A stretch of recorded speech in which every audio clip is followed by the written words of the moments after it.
Hello, y'all, and welcome to talking about how Senate votes work. Okay, I think this is Jody. It is October 8th, 2018. A lot of people down in this 99% where I currently live.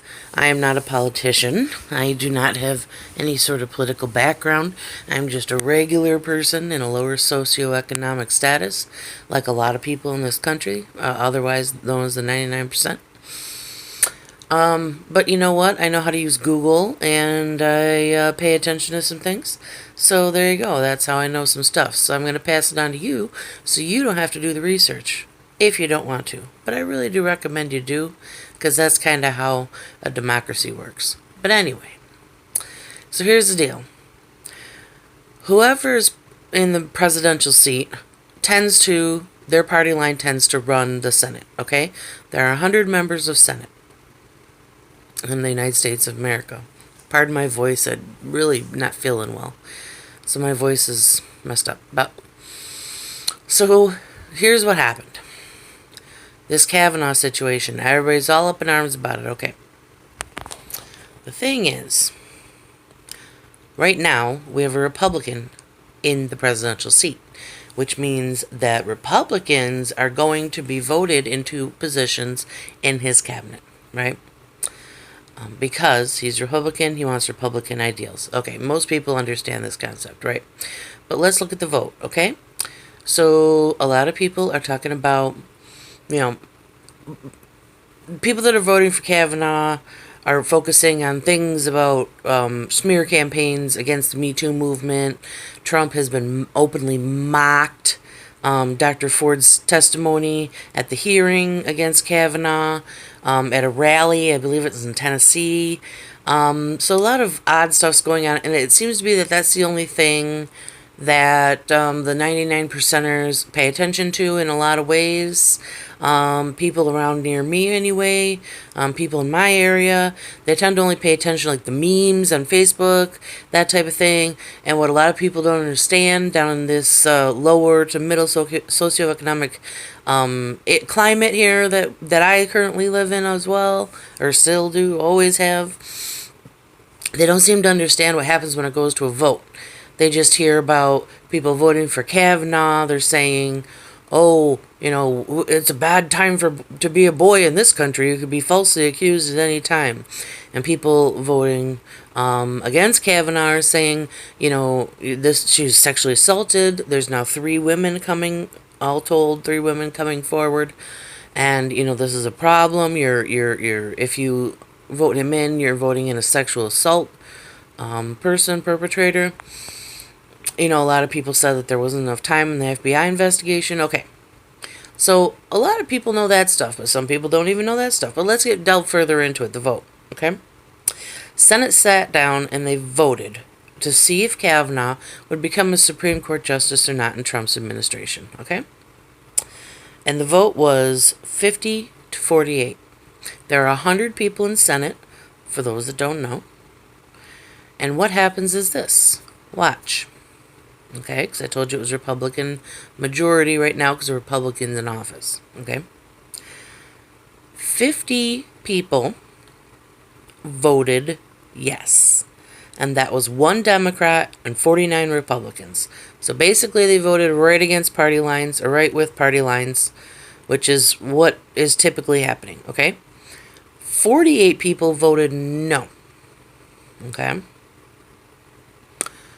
Two people, since most of you can do some math, 50 plus 48 equals 98, there's 100 people in the Senate. Two people, one was absent for his daughter's wedding, and one was Murkowski. She voted present and canceled her vote because the gentleman that was not there because he was at his daughter's wedding was going to vote opposite.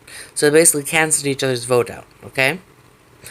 So if she had voted the way she wanted to, which was no, and he had voted the way he wanted to, which was yes, the vote would have been 49 to 49.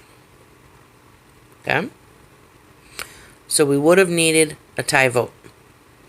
Who is the person that is going to be the tie vote? Does anybody know? Extra points if someone knows. Ding ding. Vice President Mike Pence. Okay. Vice President Mike Pence is typically the tiebreaker in Senate votes. Now, obviously, he's a Republican. So how do you think he's going to vote? Anybody? Yeah. So, Kavanaugh would, even if Murkowski had voted and she had not given up her vote in to cancel out her vote with an opposing vote because the guy wasn't there, Kavanaugh still would have gotten the appointment. But it's not. The point is that if we're in a Republican administration, the Republicans are going to get the seats. They're going to get the nominations because there's more Republicans vote in the Senate than there is Democrats. That's the way it works. So, does it matter?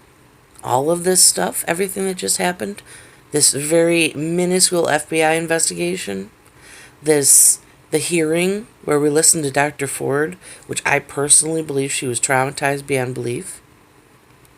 And I believe her because we need to believe assault victims and rape victims when they say that things are happening. A lot of that doesn't matter unless people in the politics can convince people to vote against their party line. It's going to be Republican until we get a Democrat back in the presidential seat. That's the way it works. Okay? Let's talk about another example where Pence also got the Republican nomination just by being a tie voter. Betsy DeVos. Betsy DeVos is a really horrible rich person, in my personal opinion, who is the Education Secretary of the United States right now.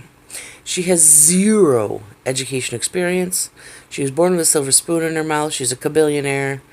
So her family has always been a kabillionaire. She's gone to private school. Her children have gone to private school. They've never probably walked into a public school in their life.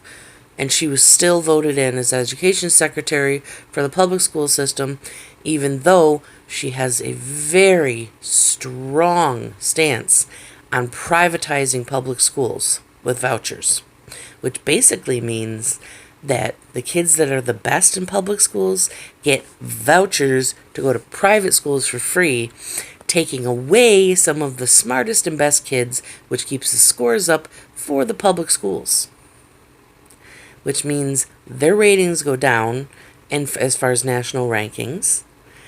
So it's basically kind of Holocausty, really, you think about it, because she's saying that it's a great idea to run a quote-unquote lottery, but we all know that's not the way it is.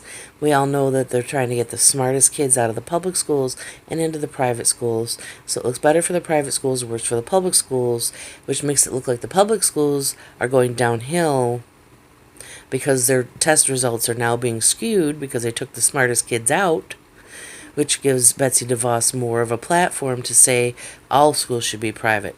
And when you privatize schools, it's for profit. So anyway, Betsy DeVos was voted in by the Senate for a vote of 51 to 50. Now, you might say to yourself, Jody, you suck at math. That's 101. There's only 100 people in the Senate. Well, guess what? When there was a vote for Betsy DeVos for Education Secretary, this was obviously during the Trump administration. Trump had put her up from a nomination. We won't even get started on the fact that she gave millions of dollars towards the Trump campaign, which basically bought her the seat as an education secretary with zero experience. I am sitting here with more experience in education than the education secretary of the United States of America. But okay, lots of opinion in there. The Democrats voted no. The Republicans voted yes. It was 50 to 50. It was a tie vote. Everyone voted right with their party lines. Who was the tie vote? Anybody want to guess? Mike Pence. Okay. So both Betsy DeVos, the education secretary, Kavanaugh, who is a Supreme Court justice, have both been voted in due to tie votes that because that have been yeses because the Republican Party currently runs the government. So, now you understand. Summary: